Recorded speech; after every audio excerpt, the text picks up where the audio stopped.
Welcome back, listeners, to another episode of Arts and Crimes. I'm your host, Kelly. And I'm your guest co-host, Josh. And I'm also a guest co-host, as you already know, valued listeners, Brandon. I still love that you guys call yourself guest co-hosts, but it is not the pod without you guys.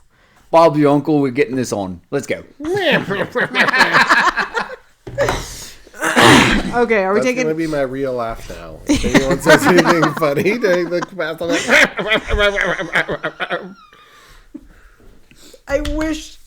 Oh my gosh, I don't know how... All these spoilers. Yeah, for ahead. Mm-hmm. Yeah, because we recorded a special episode of Arts and Crimes that we'll be posting in between part 1 and part 2 of this very episode. Because the episode we're doing today is a two-parter.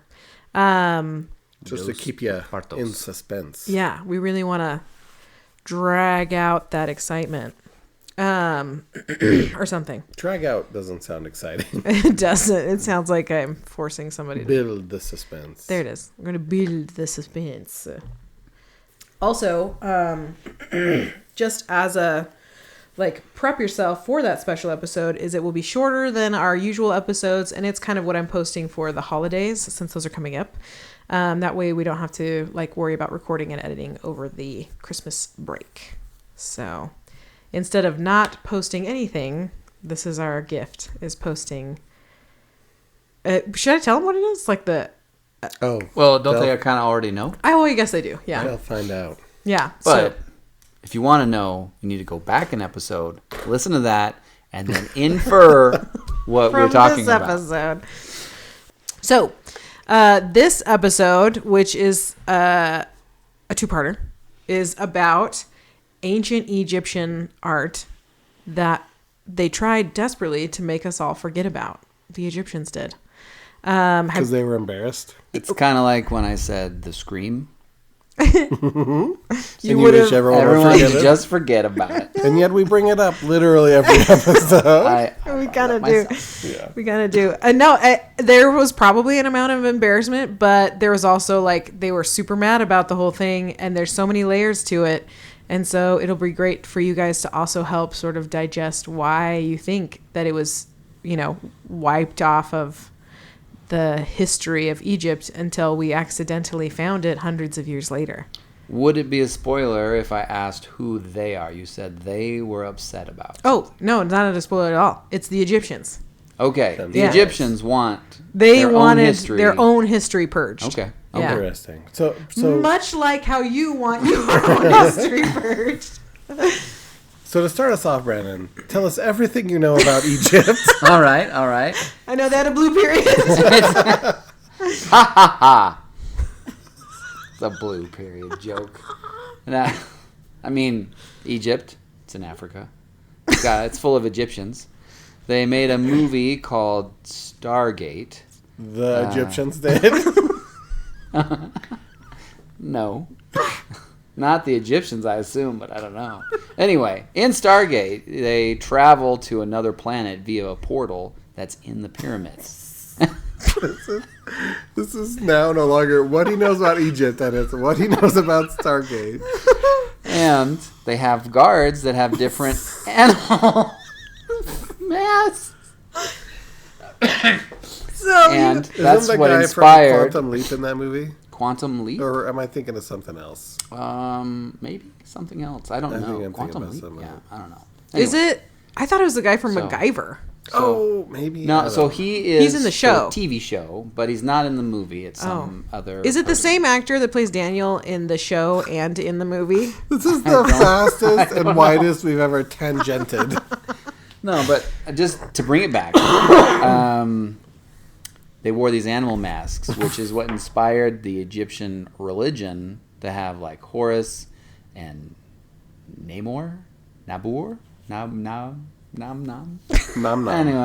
Anyway, there you go, Egypt. The easy answer is you don't know a lot about Egypt. I'm sure he knows more than that, but he just got into Stargate, and then he was like... Just went with it. He's like, this is way more interesting than Egypt. Why don't we do this eepisode about Stargate? It's a movie based off of Egypt in space. All right. Well, they did have animal mask representation in their art. So, I mean, you're not wrong there. So, here... It stars Kurt Russell. Yeah, he's in there. He's in it, yeah. He's James like the leader Spader. of the military people. There you go. Want to Jay blow stuff Davidson? Who's Jay Davidson? I feel like he was kind of a nobody. An English model, fashion stylist, and retired actor. Who plays Daniel? Is Daniel even in it? So Daniel is the art. He's the archaeology nerd, guy, yeah. right? Yeah. So I think that's who he was just talking How about. are we still going on about this? It's interesting, okay? I watched so many seasons. It used to be what I would do during parent-teacher conferences because we had to go down... With the parents there? You were like, No. don't interrupt me. I'm SG1 time. I'm watching SG1. This is what would happen. It used to be that they required us all to take a desk, carry it downstairs, and we'd all be in the commons just like lined up, Yeah. and the parents would just come to our desk. You know who doesn't come to a art teacher very often? Parents. Yeah. Because they can't like go and look at their students' art. I can't bring it all down with me. So they don't want to talk to me. So I sat there for like, you know, from 3:00 to 8:30 p.m. and I finished all of my grades and updating stuff after like an hour. And so the rest of the time I just watch SG1. It was like, it's like triggering now. If I put on SG1, I'm like back in the commons. Crazy. So I said Daniel was a nobody. It's James Spader. What? He's not a nobody. He's not a nobody. Famously voiced Ultron in Age of Ultron because he has a fabulous voice. Hold on. What does he even sound like? I want to hear this guy. This is, I think, where we've hit This is one more tangent. one more step, and it's the farthest from subject we've ever been. Spader Ultron. Okay. No. Yeah. He's from The Office. I mean, briefly, yeah. Yeah. Refinery equipment translate to our smaller scale here. You don't work in sales, do you? Is that him? That's him. Yeah. We should have. Why didn't we pull up a clip from Stargate of him talking? I see his face. But this is what he would sound like right now. He sounds wonderful.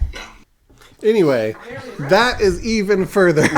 Congratulations. We've out-tangented ourselves. Come all the way back around to the Egyptian. Now let me answer that question. What do I know about Egypt? Okay. First off, aliens. Second, the Nile. They have this thing called the monsoon. There are that the Nile got turned to blood once. That's not even about Egyptians. That's about the Bible. I mean, it happened in Egypt. Allegedly. What more do I know about Egypt? Are you implying that it might not have been in Egypt? Yeah, how do we know that their Egypt is the same as our Egypt? Okay. It might not be the same that you're thinking of, because Egypt actually had different capitals consistently, so they moved all over the place.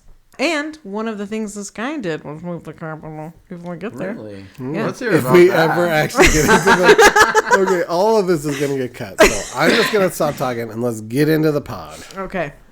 Here we go. So, all right. So what we've established is we haven't really established a lot about Egypt, except for that it is really very intertwined into our like media and mainstream culture. So I guess like most everybody has at least a passing understanding of Egyptian art and culture and religion and that kind of stuff is more or less what we managed to accomplish with whatever ends up staying in the pod. So to sum up very, very quickly for their religion, it's your standard polytheistic system. It focuses on maintaining cosmic order, or as they called it, Maat, M-A-A-T. The pharaoh was the divine intermediary between the people and the gods, and they believed in like elaborate burial practices to ensure a good afterlife. That was super important. How many gods do they have? I Googled it because I could only think of a few, and the internet says upwards of 2,000. They had one of the largest and most complex pantheons of gods. So there's a lot. And there's many gods for the same subject. That's fine. The sun god has quite a few. And that's kind of what comes up in the drama. I feel like this episode is going to be more kind of like arts and intrigue instead of arts and crimes. But that's fine. And so with their art, there's a lot of like rules and standards. So the Egyptian art had all of their drawings and writings all kind of in the same zone, because it was all very formulaic anyways. So any of their art would also include hieroglyphs, which we remember is the writing system of ancient Egypt. These symbols represent whole words, which are also known as logograms. And then hieroglyphs can also represent parts of words or sounds depending on the context. So they had hieroglyphs, logograms. They also had logographics, which is a significant portion of a hieroglyphic hieroglyphs represent whole words or ideas, which is a characteristic of logographic writing. So it's a combination of those things. And then they had a phonetic aspect. So along with those hieroglyphs, they also included symbols representing individual sounds, making the system partially phonetic to help kind of aid. And then they had, all of that kind of stuff combined with all of the art. When you think about it, that's kind of why it was so incredibly difficult to translate for so long. Because if a symbol represents an entire word, and you don't have the context to tell what word it is, it could mean so many different things, right? Yeah. It's so crazy. Yeah. And, there are good things from it, because, if you have a symbol of, a god, then, and it's in one position, then you know what direction all of the characters are going to be looking, so you know how a broken tableau would look, so you can know how to put it together if you have that symbol, because they're all going to be looking towards that god. But at the same time, deciphering what any of it says, like you said, super complex. So there's benefits and drawbacks. Anti-benefits. Thank you. Drawbacks. Thank you. Also, there's pros and anti-pros. Couldn't remember the word. So here are some of the rules for Egyptian art. In its kind of nature is very formulaic. So they used aspective art. So it represented people or animals more about their characteristics versus realistic representation. So everybody sort of had the same proportions, the same body type, the same build, because it wasn't really about realistically portraying a human being. Space was organized with an underlying baseline that everything sat on. So there was a baseline, everything sat on it, and then sometimes you'd have hieroglyphs above or even below the baseline or filling in the space in between. But the main sort of backbone of the image was presented on that baseline. The size of the figure was also entirely determined by their social status, and they followed that strict hierarchy. The bigger you were, the more important you were. And so gods were often, huge, with less important people much smaller. So you said that every person was just drawn the same. So would they have a name, like a pharaoh would have a name or something? Yeah. They'd have a little label? Yeah, exactly. Okay, I like to picture, imagine if Renaissance art was like that.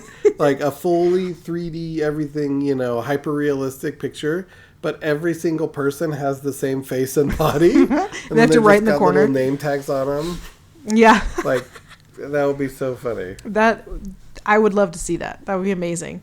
They used certain things to represent people in addition to, because everybody did look the same.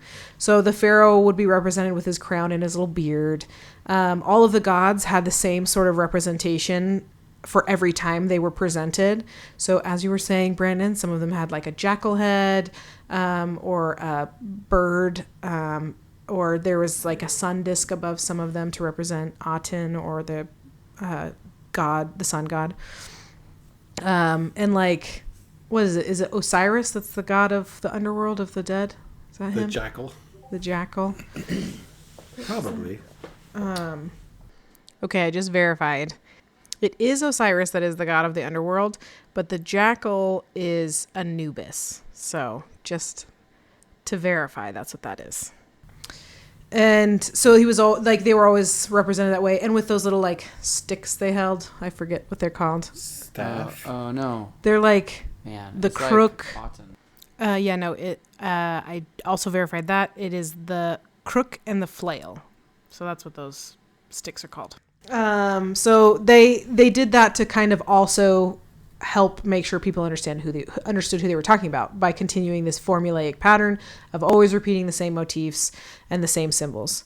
And also the proportions of the body were always the same. Like you could grid out everything and it's all going to match. Like the calves are all going to be the same height. The distance between like the neck and the head, all that kind of stuff is going to be the same for everybody. When they did sculptures, males would be represented as darker than females. And then when seated, subjects' hands should be on their knees. They used the same lexicon of commonly understood symbols and motifs and colors.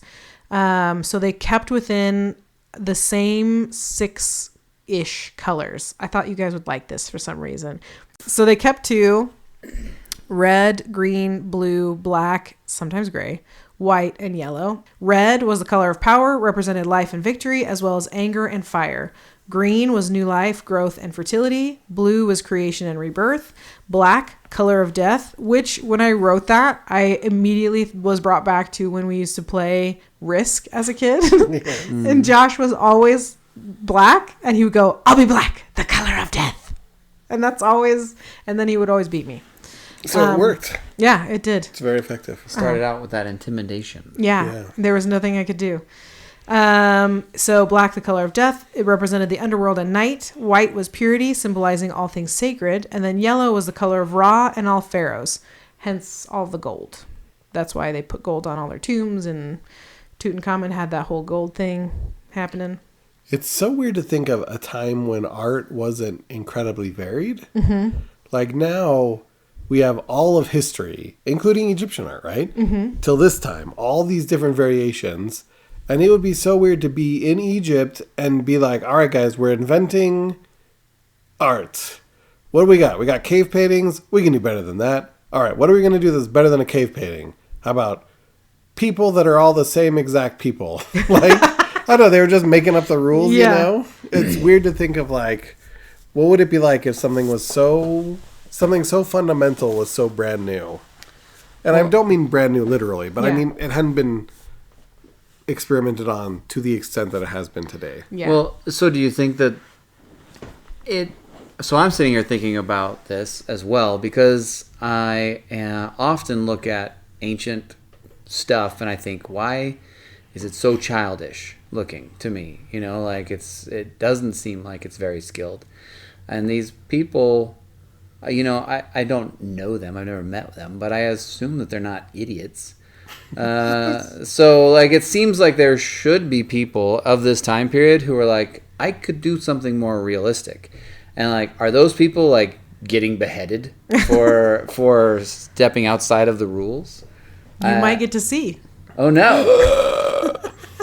But it does seem very childish to me because like when a young person is learning art, and I'm sure that you could explain all this better than I, but like a lot of times they tend to do kind of what the Egyptians are doing, where instead of drawing what they see, they draw what they know represents that thing. So a nose on someone looks just like the nose on all of the people that they draw, right? When a kid draws their family, everybody has the same nose and everybody has the same legs, and like it's less that they're drawing like it's their drawing represents something less than it looks like something. And that sounds like what the Egyptians are doing here. So it feels to me like it's got to be a choice. Oh yeah, I 100% agree that it's a choice, because I think for me it's all about control. Like they needed to have that control, and they were one of the like largest civilizations for a bit, and you know, to have that uniformity and control of the people, it starts at the very basic place, which is, you know, art, because every person feels art. It's part of who we are. We cannot have a culture without art. It just doesn't happen. And so I think if you have all of that controlled and all of that regulated, you know, all the people look at that and they see their gods, you know, and it's all represented everywhere and they see it everywhere, and it's hard to dispute. So do you think they had like some guy, so the crazy guy at the market, and people were like, no, don't even look at his stuff. It's grossly realistic. I don't even know. I don't know how much of it is that they maybe didn't have the time, luxury, or means to do that. I mean, they were kept pretty busy making monuments and building and maintaining the foodstuffs. Yeah, I suppose. Which is just another form of control. Leisure time. Yeah. You know what else is funny to think about is that really the examples we have, like, so much of culture is ephemeral and we don't realize it, right? So the examples that we have are all like wealthy people and what they chose to put in their tombs and stuff, right? Yeah. Maybe regular people were like, those wealthy people and their dumb stick figures, look at my, and they would do cool, intricate drawings or whatever, but they would do it on like papyrus or whatever, and it disappeared. It doesn't last. And so all that's left is what the rich people thought was fancy, and as we know, rich people at times have questionable tastes. Mm-hmm. Well, and that's often how we see, like, you're hitting on something so important in so many cultures, right? Because, like, when we think of what they were painting during the Renaissance and the, famous subject matters and why they were painting in the way they did, it all followed the money and the power.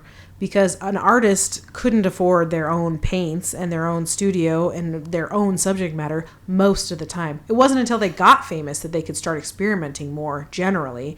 And so we have all of these famous paintings of Jesus and of Mary and of all of these religious things because that's who had the money and that's who had the power. And then there was that brief period of time where deer, it was just everybody, all the royalty wanted was pictures of deers. Pictures of deers.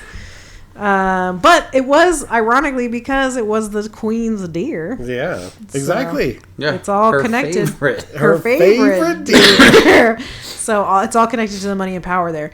And so it is hard sometimes to judge because it is like the soul of the people and the soul of a culture and that kind of stuff. But you have to look past what is at face value. You have to look further into that because artists are always a little cheeky. They're always putting something in there somewhere. And it does, I think also it kind of adds to that. It feels childish because it did also, the standardization in the Egyptian art included that they all had that side stance, right? Mm-hmm. So their chest and their eyes were forward facing, but everything else was side facing.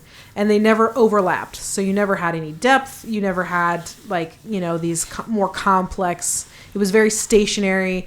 Which had a religious purpose behind it, right? Mm-hmm. Like they had to be completely represented in the art. Mm-hmm. Like if they only showed perspective and one arm was missing, then when they died, they wouldn't have that arm. Have that arm. Yeah. So they needed to have all their stuff. It had to look right because, like you said, they believed very much that these arts and these murals and these things that they put in their tomb was how they maintained a good afterlife, and they didn't want to not have their eyes facing right, and they didn't want to have missing limbs and stuff. So it was all very formulaic for these religious and political reasons as well. That's funny. So yeah, maybe some portrait artist went to the pharaoh and was like, check out this cool portrait, and he did this amazing intricate portrait. And then the pharaoh was like, where's my arm? And he's like, it's behind you, like I'm looking at you now and I only see one. And he's like, but if I am in the afterlife and I have one arm, I will kill you. I'll send my mummy to destroy you with scarab beetles. Scarab beetles. I don't know what accent. Is this accent racist? Listen, if there are any ancient Egyptians in our audience, please don't be offended. Please don't send your scarab beetles after me. Yeah, well, and actually, artist was more of like an artisan, and that's kind of how they were.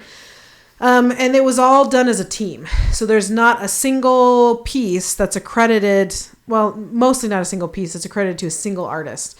So all the stages they worked as a team. The initial outline sketch was done by one or more person, and then that would be followed by carvings. And then the next stage and painting and all of that kind of stuff was just groups and groups of people. And we can see that in process because there are some unfinished pieces that were left by the Egyptians, and we can see where craftsmen had like crossed stuff out or adjusted stuff that like the, novice underneath them didn't get right. Okay, so because the art all had to be so perfect, do you think it's kind of like a least common denominator situation where they're like, we could make something amazing, but we got to dumb it down to Steve's level because he's on the team, and it all needs to be perfectly... It would be like if the three of us decided we're going to together draw one piece of art that has to look uniform. Mm-hmm. It would have to be the art level of the worst of us. Yeah, I'd have to switch to my left hand or something. Yeah. I'm kidding. You guys are both pretty good. Yeah, I'm an amazing artist. You should see some of my stuff. I'm terrible. It would be awful. So, yeah. I think what I really think it probably is they had like a pretty hefty selection process, and if you weren't good, you were not kept. You were killed by scarab beetles. Probably just sent to go do something else. Feed the scarab beetles with your own flesh. I mean, I wasn't there, so I can't say no, but I Yes, doubt it. we can't prove or disprove this theory, so it's out officially there a now. theory. Yeah, it's official. They remained mostly unnamed and unaccredited, but there was one master craftsman that ended up having his own funerary monuments and was famous. He became so accredited and praised and like adored that he was the only non-royal to receive the honor of being deified.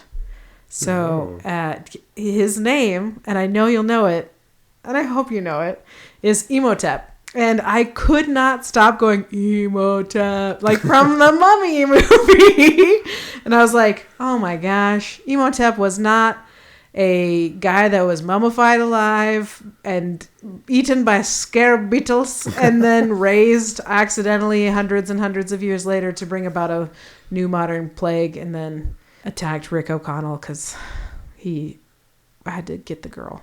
I mean, maybe it's just a different Imhotep.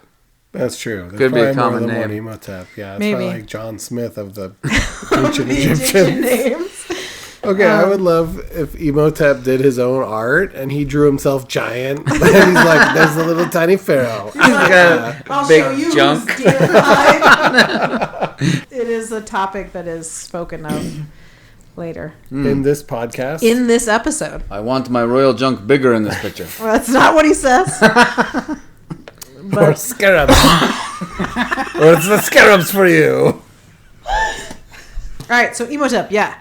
And what he was credited with was as the architect who built the step pyramid complex in Saqqara for King Zoser. But he Gozer? Soser Oh, okay. or Zoser or Speak ancient Zoser. Egyptian. yeah. Brendan. Oh, yeah. Probably pronounced like French. Yeah. Then it would be an S sound. Yeah, so it's They don't do it's Z's. spelled D-J-O-S-E-R. D-J-O-S-E-R.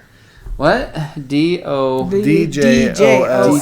How do you pronounce that in French? R. I imagined it like Dinjarin, but I listened to it on the internet and they said it's pronounced Zoser. He's the first DJ. So it's DJ Oser! So stupid. Don't look behind you because your brain will freak you out. All right. I think that's good for this episode. Join us next week when we actually get to anything. Sorry. What are you going to do with this recording, Gilly? I'm going to have to cut a lot. It's fine. Okay, anyways. He was accredited with some things and being other things. He was a real Renaissance man because he was also a physician. He cannot possibly have been a Renaissance man. What she means is he's skilled in many different fields. The Renaissance wasn't a thing. So the Renaissance is more of an Imhotep. Yeah. Right? He was yeah. a real Imhotep Yeah. man. Yeah, Well, he was no, an Imhotep. So no. now every Renaissance man, you're like, no. Da Vinci wasn't a Renaissance man. He was an Imhotep man. Yeah. He was Imhotep Jr. We're going to start that. But he was a physician, astronomer, priest, a politician, a scribe, architect, all that kind of stuff. So sometimes we get impressed with people in the past because we're like, they knew so much. And then you remember that all these things had just been invented. Yeah. Like to be an astronomer, you just have to be like, those are stars. Whoa, he's so They smart. move. Not to be knocking Imhotep. I'm sure he was a very intelligent person. I'm just saying... Maybe don't be so impressed. Yeah, if all of their knowledge could be contained in a single book, I also would be a genius. I just dissed all of... The scarabs are coming for me now. Guys, I gotta go. I gotta scarab-proof my house. All right. So we're going to move. We've sort of established... Don't include... That's so mean. I apologize. We really need to invent a time machine so we can go back and see how dumb these people were. Or how really smart. Well, maybe, right? But I feel like they just can't be that smart. He's seen their drawings. And he wouldn't even put those on the fridge. We're going to invent a time machine and Brandon's just going to go back and go, garbage. F-. Lame, stamp, Yeah. not actually good. Not good art. It would be amazing to be... This is like one of those kind of... What's the word? Back to the Future things where like Brandon's in the past and we're at the Louvre or wherever has art. And we just see it all of a sudden slowly go... like all these like big X's, frowny face. And we're like, Brandon's back there. And he's really giving him the business. And then all of a sudden it stops. Because they sick the scarabs on him. Yeah, I wouldn't last very long back there. I'd be so convinced I'm smart and then just be like, And then the Mummy movie would be Devil. you coming back oh man. with 10 curses. Brandon Tep. Okay. Okay. Sorry, we gotta get to it. really well. Okay. We've established that we know about the art and the religion. And we're moving on because we've got to. So, we're going to talk about, this episode we're going to talk about Akhenaten. And he is the... Are we still in the introduction? This has been going 40 minutes. It's too late.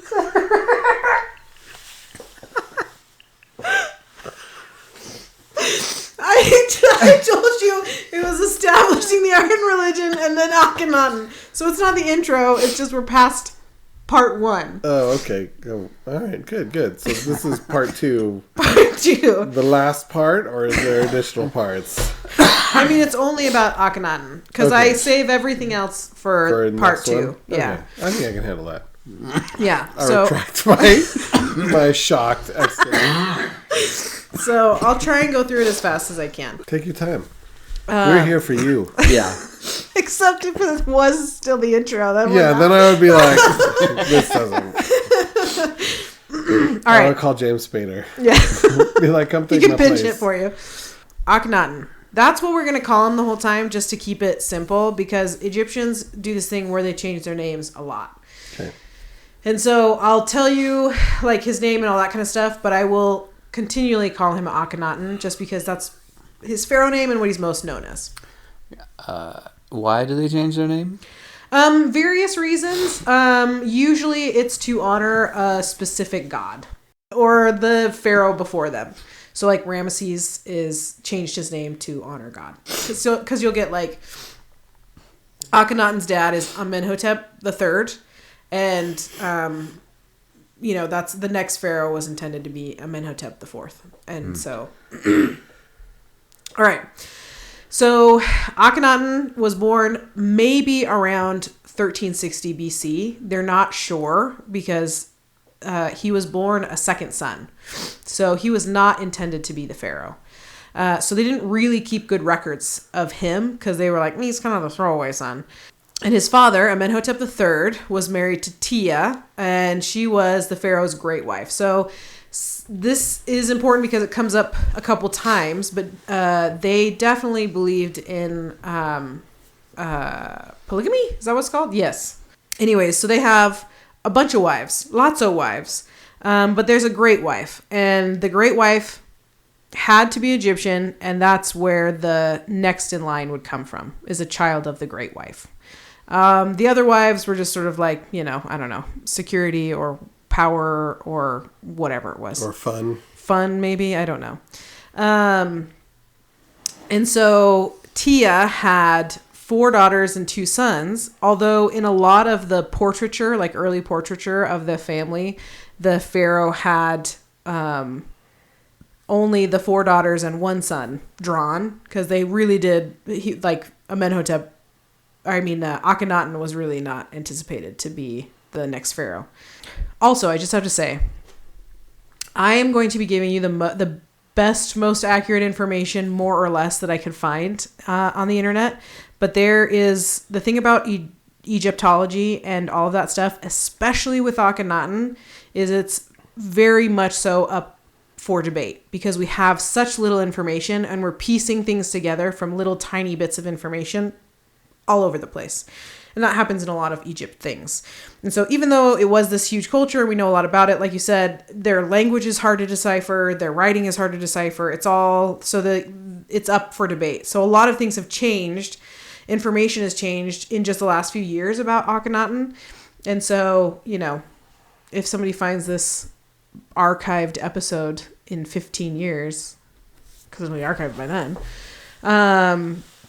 the information could be different based on discoveries. I just want to make that understood. Disclaimer. Anyways, so originally, his brother, Prince Tutmosis, was supposed to be the next pharaoh. Thank you. I lost the word. It's even debated where Akhenaten was born, like when and where. They think either he was born in Memphis, or Tennessee. No. I'm glad she clarified that for us. Tennessee? No. No. Near Heliopolis. And Heliopolis. Is it really? No. Okay, I didn't think so. I was like, I listened to the internet. Heliopolis. It's Heliopoliso. Popolata. So it's Sun City? Is that Heliopolis? Something like that. It did have... No, it's not. It's just every single person wears Heelys. And they're just zooming around the sidewalks at the Heliopolis. It did have a strong cult of the sun god Ra. So and Heelys. Yeah. That's why they look like that on the art. They've all got their feet in front of each other because they're on Heelys. Guys, I cracked the code. Second one tonight. Yeah, I was gonna say you've got 2 already in the books. The other place that they think he might have been born was Thebes, and that's the more southern capital near what is modern day Luxor. And the reason that kind of matters is because they believe that this early time frame was a very influential time where his mother, who had a very devout, straight faith in Aten, the sun god, and these other scholars and experiences in these maybe strong cults of sun gods, was influential in Akhenaten's life at that time to sort of direct where he goes later on. And there's theories that he was supposed to be a high priest of some kind. His brother was actually a high priest, but the theory was that Akhenaten was going to be a high priest of some kind, or that he was going to become a scholar maybe, because he had a really famous tutor that had accolades later on in his tomb about how he was a tutor to Akhenaten. His name is Parenifer, and he was the famous tutor for Akhenaten. But what happened is his brother, Prince Tutmosis, we don't know a whole lot because he actually died very young. We do know from the early stuff that they wrote about him that he was part of the family, when they, skipped out on Akhenaten in the family portraits. But a lot of information that we received from him was actually from a limestone sarcophagus of his cat. And in that, on the writing on that sarcophagus, it talks about how he's the crown prince and eldest son of Amenhotep III. And so from his cat's sarcophagus, we know that. But he died, and we don't really know for sure why he died, because we don't really know for sure which mummy is his or if we found it. But because his brother died, suddenly Akhenaten was brought back, and he immediately began co-pharaohing with his father, Amenhotep III. And Amenhotep III was actually a really great pharaoh, and Egypt was experiencing a lot of success economically. You know, he had a lot of building endeavors going on, and so he was kind of preparing Akhenaten to take over this really booming Egypt. And they think that he went right to preparing Akhenaten because he was probably ailing quite a bit, because we do have Amenhotep III's mummy, and he was, based on all of the stuff, he was obese, he had arthritis, and he had really, really poor teeth that would have had him in constant pain. And so he probably knew things weren't going well for him health-wise. And during this time, either before he started or right when he started co-pharaohing, he was married to Nefertiti. And it was most likely that they were married when they were teenagers, and also most likely that they were really closely related, and maybe she was even older than him. But we're not really going to talk about her a lot today, because she's going to be kind of the main focus of the part 2 episode. So we'll talk more about her later. And he had a few other wives. Kia was another one that was named because she's listed in some of the writing as his favorite wife, but she could not be the great wife because she wasn't Egyptian. Really? Yeah. So she wasn't allowed, like the rules state that she couldn't be the great wife, and she couldn't bear the next pharaoh. Where was she from? They're not 100% sure. There are some theories that she was a princess from another nation that they married to him as like a kind of a peace bringing sort of thing. But this is just like Dune. Yeah, exactly. I wonder Plus, it's very sandy. Yeah. Man, Dune was based on ancient Egypt. Paul is Tutankhamun? No, what's Akhenaten? Akhenaten's dad. Amenhotep III. Amenhotep III, right? He's Paul Atreides. He loves the Fremen lady, but he needs a great wife to assure peace. Yep. No, that's The other way around. Akhenaten. Yeah, Akhenaten Whoa. is the one that marries. I blanked out. Didn't realize we were talking about Akhenaten. Okay. Yeah. Akhenaten is Paul. Yeah. Well, and he certainly upsets the apple cart. Because we all sell apples around here. And raspberries.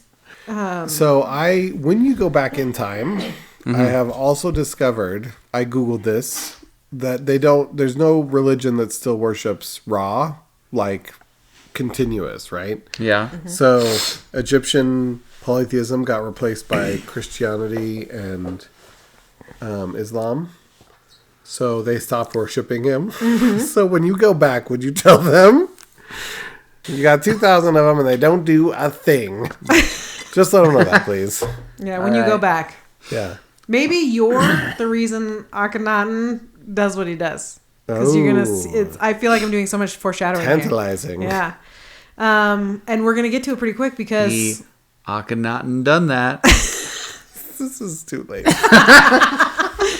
I have been trying to figure out how to make a joke out of Akhenaten's name. Since you said it, I was like, that sounds like a joke there. This is ripe for parody. Well, you nailed it. You chose wise. All right, so he is, learning all that stuff, and then Daddy Pharaoh dies, and Akhenaten has to ascend. And I wrote, this isn't even his final form. So he changes. Originally, his name is Amenhotep IV. So he changes his name to Amenhotep IV and is officially ruling Egypt now. And he starts out super normal. He's like normie as possible. They always do. And he follows all the traditions. Things seem to be going fairly well. He inherited this really thriving Egypt, and he continued to rule from the seat of government near the temple at Karnak in the capital of Thebes. And there's evidence found at this time that he continued to rule under the same religious standards and polytheistic system and art styles and everything for a few years. But he just couldn't hold on to it. So he's doing pretty good. And then he does some things that aren't technically how they're supposed to be done. So he decides to hold a Sed festival. Have you heard? I had not heard of the Sed festival, or maybe I'd heard of it, but I have no idea what it was. Have you? Okay, No idea. excellent. So during his second or third year of his reign, so second or third year of his reign, he holds a Sed festival.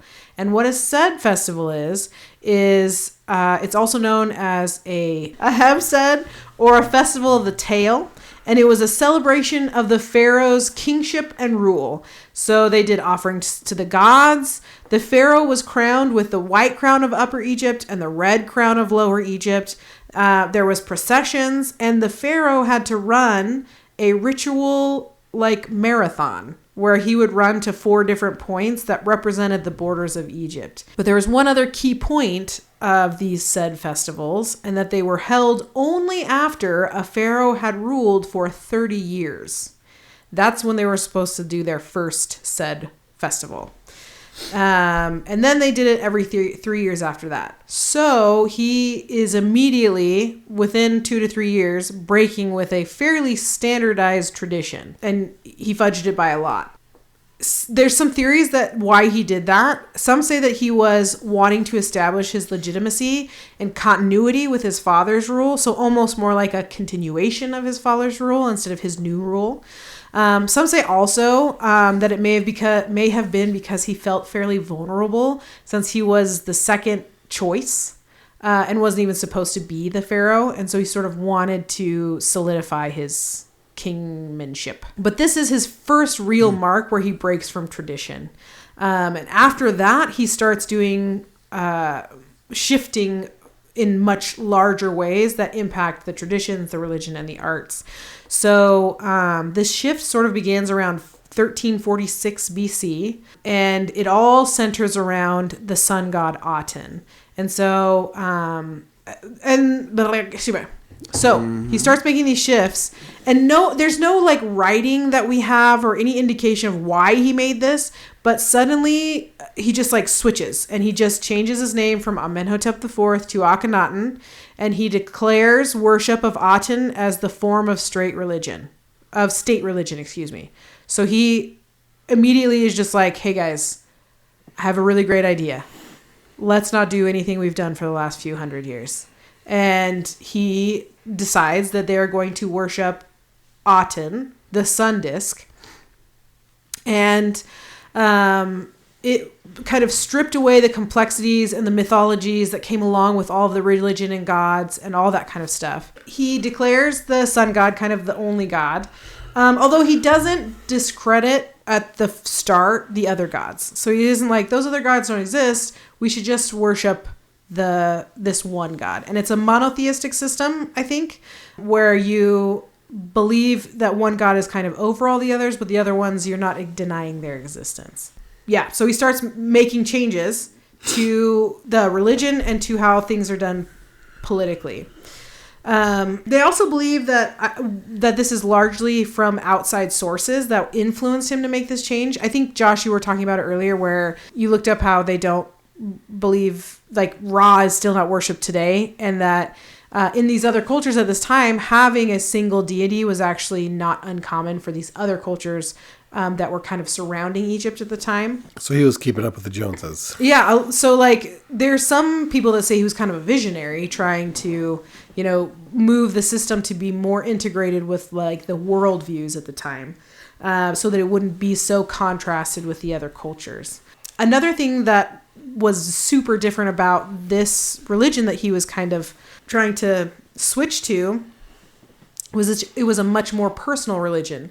So it fostered the idea of the god and the worshiper being able to commune together without the aid of a priest.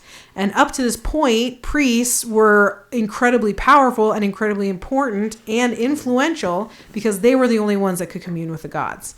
And so you couldn't have an interaction with them without that help. And so he's essentially taking all the power out of the hands of the priests and putting it kind of in the hands of the people, but also in himself, because he's still declaring himself the like real mediator between, the sun god Aten and the people.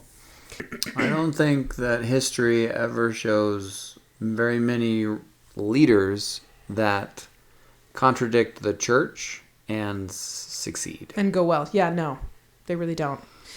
Isn't he kind of the church, though? Well, but it sounds like he split himself away from the priests. So Who were like, really, really influential in Egyptian culture. So you're right. Like, he is part of the religion, but he wasn't the singular thing. And now he cut out this group of people who were used to power and said they don't matter anymore. It's also some foreshadowing. Yeah. Foreshadowing. He needed to feed them to the scarabs right away. Yeah. The scarab You beetles. gotta get the scarabs. Yeah. He didn't, and that was his big mistake. Another thing about this religion that was uncommon for the other religion, for like the standard Egyptian religion, is that you were supposed to spread it. So essentially have missionaries and that kind of stuff to kind of spread this idea. And it started out, this is also like some Egyptologists believe that it may have started out with a slow simmer, where he sort of gently spread it and gently influenced people. But towards the end of his reign, there's signs that he was more aggressively almost attacking and undermining the other cults of the gods, specifically the ones like Amun, Ra, Thoth, Seth, like the big names, to try and undermine them. And like especially the sun ones, like Amun and Ra. And so this was a concerted effort of his, like, Aten missionaries to go around attempting to disband the following of these other gods. Also with this new religion, he decided to build an entirely new capital city to devote to Aten and to move the government. So it was called Akhenaten. Yeah, Akhenaten, and that means the horizon of Aten. But we know it today more as Amarna, and the art and that kind of stuff, because we found some letters. Archaeologists dug up these letters that were found, and what was interesting about them is their correspondence between people in Egypt at that time and other cultures, so you could kind of see what was happening in a like economic sort of way. It's also written in cuneiform instead of hieroglyphs, which was interesting, but it talks about some of the political stuff and some of the other stuff that was going on, and establishes Amarna and Akhenaten as a real place. But the construction for this, because it was in a completely different place that had no buildings or anything, it was completely, new build. He had to bring in huge labor forces to build it rapidly. And that undoubtedly brought a burden onto the people, both physically and economically. But by 1341, it was nearly complete. So within just a couple years, and it spanned an 8-mile distance across the east side of the Nile River. And the city was divided into kind of a north and south city, where the north was the royal palace and had a mortuary area and was supposed to be the heart of the government. And then the south was the village where the workers and stuff were, and would eventually become the kind of residential area. And then right in the middle was where there was a great temple of Aten built. And it was a really elaborate temple complex with statues and colonnaded arches. And the construction was built they used standardized blocks. This is super important. It comes up later. And it's one of the ways we know the city was built, is they used standardized blocks called talatat, that they could cut and just bring it. So it was like building blocks that they could use instead of like cutting out very specific shapes for specific buildings. They used these standard shapes, these standard blocks, to just kind of create using just those. They Minecrafted. Yeah, essentially. So the other thing that changed really, really distinctively, and I thought this was a really interesting change for him to make, but he also changed all the way that the art was presented. So it became more naturalistic. They started depicting people more realistically on how they actually looked. It was more dynamic. There was a sense of movement and activity. People could overlap. It also leaned towards a more feminine look. The portrait of the Egyptian nobles ceased to be idealized. So instead of this like perfected form, they were almost kind of caricatures. The presence of Aten in many of the pictures was represented just by a big glowing disc above people. And the characters' arms were often elongated or with exaggerated limbs. And many scenes were like busy and crowded. And also even the subject matter was different. So there are scenes of the family, like Akhenaten with Nefertiti, having like intimate family moments where they're like, holding hands and, the kids are running around and that kind of stuff. And Nefertiti is represented in headdresses and hairpieces and clothing that are not Egyptian, which was also like a big no-no before. And so like it's the Nubian style instead of the Egyptian style, and they would never like allow that before. And so the art sort of individualized, and were more representative of the actual person. There's a really famous sculpture of Akhenaten that shows like a longer, thinner face, and he has kind of a long nose, and you can even see his like gut is kind of like hanging over his belt a little bit, and he has like these natural curves. And there are these other famous sculptures, the Karnak Colossi. That's one of them. That's more of a relief than a sculpture. Look up sculpture of Akhenaten. It'll probably be the only one that comes up. And it was that's it. And there was two figures, and one of them was Akhenaten, and then another one was a pharaoh without male parts in it. And it's super debated whether that was a second image of pharaoh just without his manhood, or if it was like Nefertiti being represented as a pharaoh. Because if it was, then it's her, or if it's not and it's Akhenaten, it's kind of showing how the male and female are in one form kind of thing. But they really don't know because there's not a lot written about it. And so the art, the religion, sculptures, the building, like he changed everything. It was like this drastic sort of reimagining of what Egypt should be for him. And it was not received well.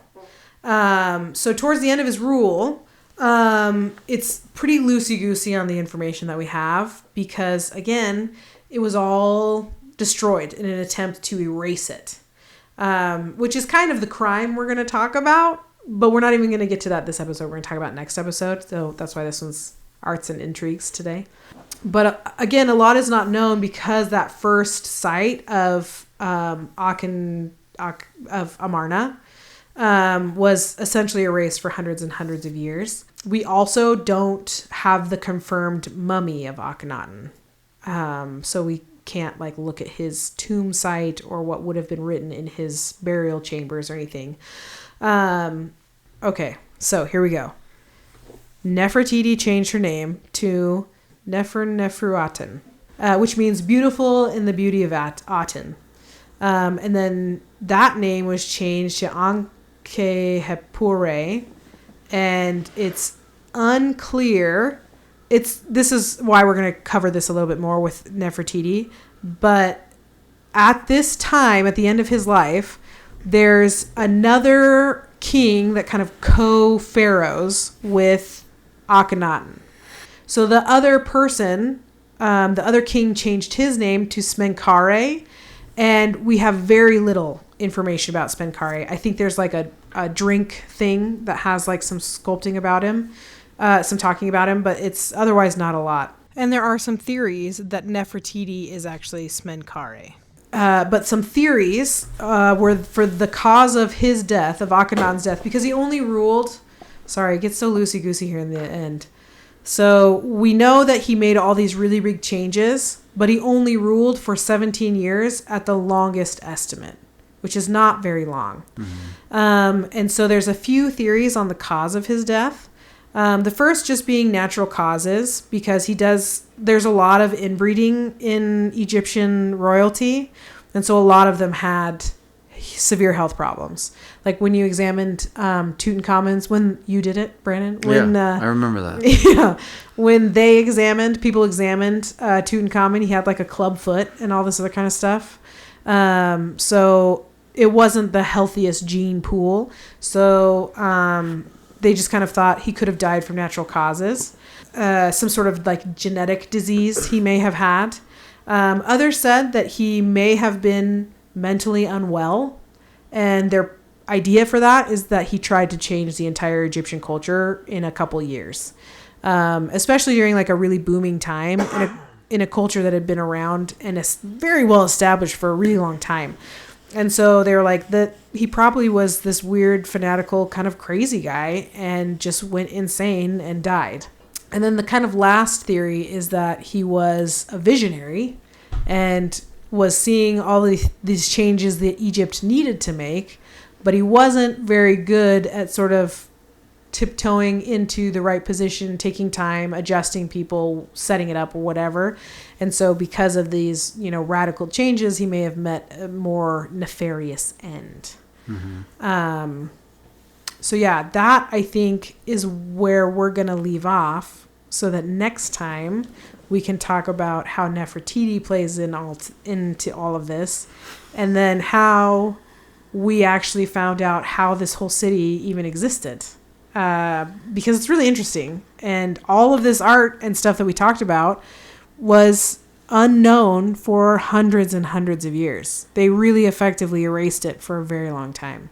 Well, so it's interesting. You proposed like 3 different options for maybe like why he died or whatever. Him being crazy being one of them, or being a visionary being the other. I think it's a little bit of both, though. Because it does seem like a lot of his changes maybe were an attempt to improve the Egyptian culture and the way of life and to bring them into the modern age, so to speak. But he definitely didn't, it does not look like he went about it in a very political or careful way. Mm-hmm. And maybe that's because he didn't feel any fear, because he was the pharaoh and pharaoh's word is law or whatever. Yeah. But I don't know. I kind of thought that it was a little bit because Josh said that, nobody worships Ra anymore. And it's like, we all learned that Santa isn't real. And so now your kids can't listen to this podcast. Spoiler alert. Yeah. But Santa isn't real, so nobody believes in him, and so what if it's something like, all of the pharaohs and all the priests all knew that none of that was real. They all knew, they weren't buying into it. They just had to kind of maintain this power and this continued thing. And so then, Akhenaten wasn't intended to be the pharaoh. And so maybe he sort of believed in Santa for a while. And then when he's brought in and told Santa's not real, he's like, I can't believe that none of this is real. Why don't people know about this? And they're like, well, we have to maintain everything. And so when he does actually end up in power, he wants to sort of free the people from this false idea, and that he knows that the pharaohs and priests are keeping from everybody, and wants them to learn the truths like he learned the truths.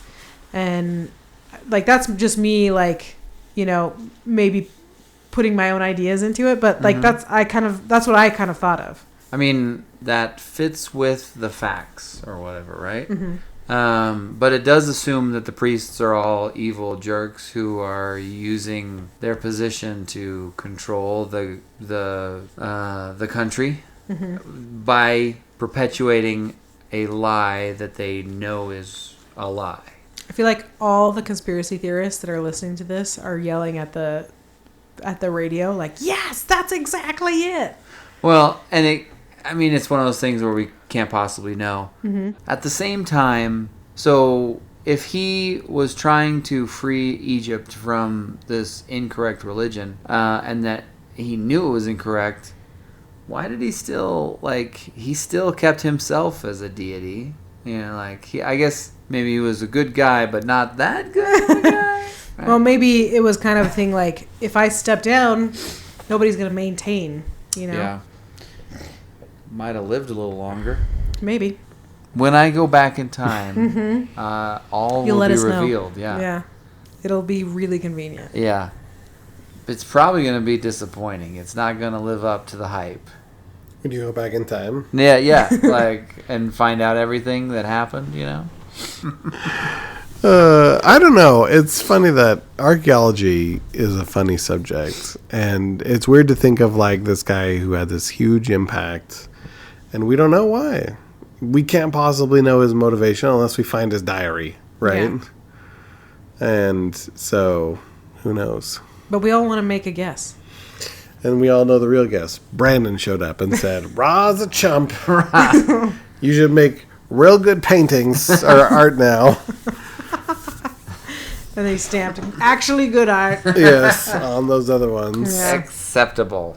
All right. Well, I think we're going to wrap it up. It's real late and we're getting real tired. And so hopefully that was interesting. I find it terribly interesting. So we'll finish off with Nefertiti and kind of the rest of the downfall and then the finding of it next time. You're in for a treat, listeners. No. Next time is going to be... No. You're not in for a treat. Next time is the... It was the in-betweener. Yeah. Yes. A Christmas special for you. It's got the spirit of the holidays. You're going to have to wait extra long. For part 2. To find out what Nefertiti... Don't Google Nefertiti. Don't look her up. Yeah, don't do anything. Don't spoil it for yourself. Listen, no spoilers about ancient Egypt. All right. Thanks for listening, listeners. Maybe go do some art. Don't do some crime. Bye. Goodbye. This is Brandon signing out. And off.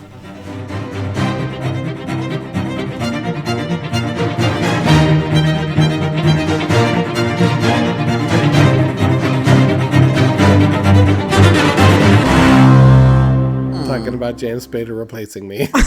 Yeah. Sorry, James Basically Spader. One step below. You're We uninvited to the rescind pod. our offer. This was the highest high and the lowest low for him. Wasn't James? He was elated for a brief moment. Then he goes, "Oh no!" And we smash cut to James Spader in his mansion with a yellow notepad where he's already started writing down ideas of art crimes, and he knows so many of them. And a single And tear. and he just tosses it into the fire. And he leans back and he goes, in his gravelly, sensual voice, he says, "Screw those guys." That's not his voice. Okay, I'm sorry. Here's why we don't record 2 pods in a row, because we're already at end of pod form. Yeah, we are. Oh, this Okay. is good to know for future. I'm going to be quiet.